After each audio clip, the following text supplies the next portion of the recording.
People often ask me what my favorite chemical element is. And my first response is, I love all the elements equally.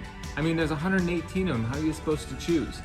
But if I really had to pick, my favorite element would be tungsten. Tungsten is element number 74, and it lives down here near the bottom of the transition elements. So why tungsten?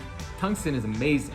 Random fact, I was born in 1974, so that's a good start. Tungsten boasts a long list of superlatives that other elements just can't match. For example, it has the highest melting point of any element on the periodic table at 3,410 degrees Celsius, which is why it's used in light bulb filaments, because you can get it to glow white hot without it even melting. Wolfram itself is a silvery, shiny metallic solid, as most metals are, and it's quite dense. It's got a density of 19.3, which is almost identical to the density of gold. It was first isolated in 1783 by two brothers and chemists, Jose and Fausto Eluyad, who isolated it from a mineral called wolframite. So their original name for the element was Wolfram, which is still used in many parts of the world, but not here in the United States. I personally like Wolfram better, and I think we should bring it back. Tungsten is also super tough. It has the highest tensile strength of any element on the periodic table at high temperatures.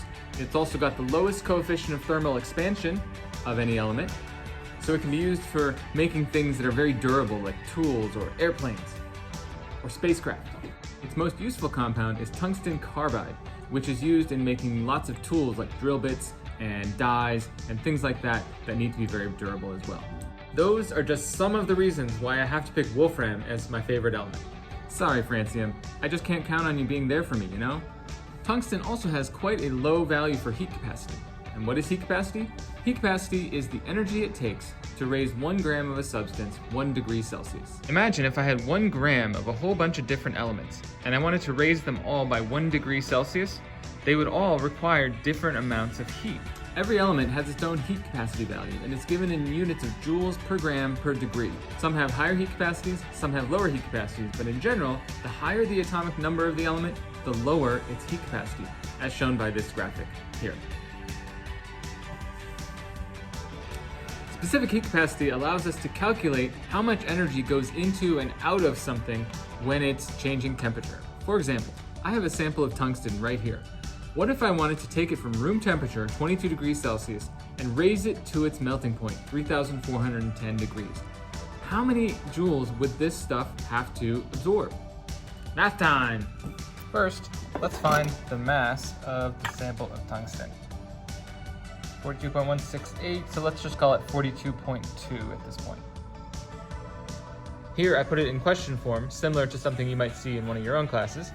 How many joules would need to be added to a 42.2 gram sample of tungsten to change its temperature from 22 degrees up to 3,410 degrees? The equation that we're going to use is a very simple one, and I'll write it out here. Q equals C M delta T. All right, and what this means, Q is the letter we use for the quantity of heat, which will be in joules.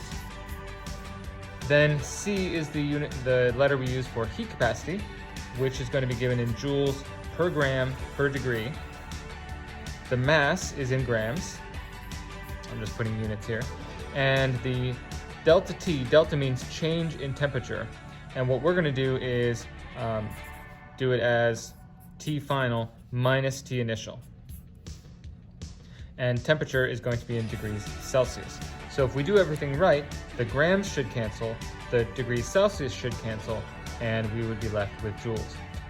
This is the energy that it would take to raise 1 gram 1 degree, but if we have more than 1 gram, then we multiply it. And if we go more than 1 degree Celsius, we also multiply it again. So the product of these three numbers gives us the total amount of heat. Let's plug in what we know about our sample of Wolfram. Q, which is what we're solving for. We need to know the heat capacity of the Wolfram, which you can look up either in your textbook or ask Google. I asked Google, and it turns out that it's 0.132 joules per gram degree.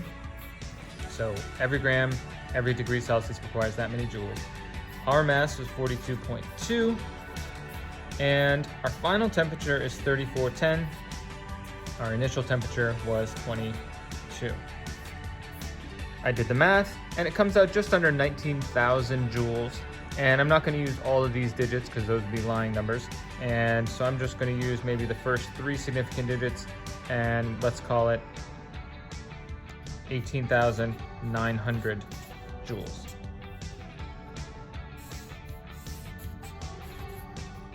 So if I was actually heating this sample up, I wouldn't really be able to see the joules going in, and I wouldn't see them coming out when it cooled down.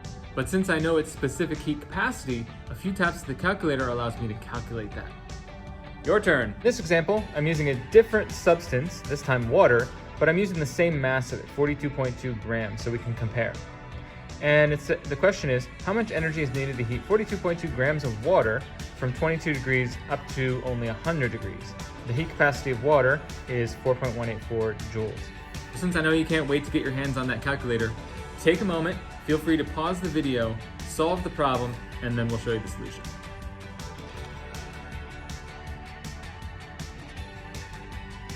So if you came up with just under 14,000 joules, congratulations, you're doing very well. And here's the solution. Again, Q equals Cm delta T. We use this formula whenever we have simply one substance we're just talking about. We'll have a different formula for 2 substances.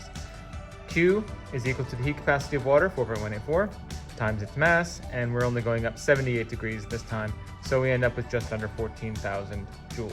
So comparing those 2 answers gets us to one of the big ideas about specific heat capacity. The tungsten required almost 19,000 joules to go up 3,000 degrees or so to its melting point. The water used a very similar amount of energy, slightly less, to only go up 78 degrees. That's a big difference in the temperature change of both substances. Now, turns out that ordinary everyday water happens to have the highest heat capacity of any common substance. It's just way bigger than all the other ones. And so, because it has such a high heat capacity, it raises its temperature very slowly and not very much at all. It can absorb a lot of heat for each degree of temperature change. So the big idea here is that the bigger the specific heat capacity for a substance, the lower and or slower the temperature change will be. The smaller the heat capacity of a substance, the higher and faster the temperature change will be. We're now armed with that cute little formula. We are able to calculate how much heat that is. Happy calculating. See you next time.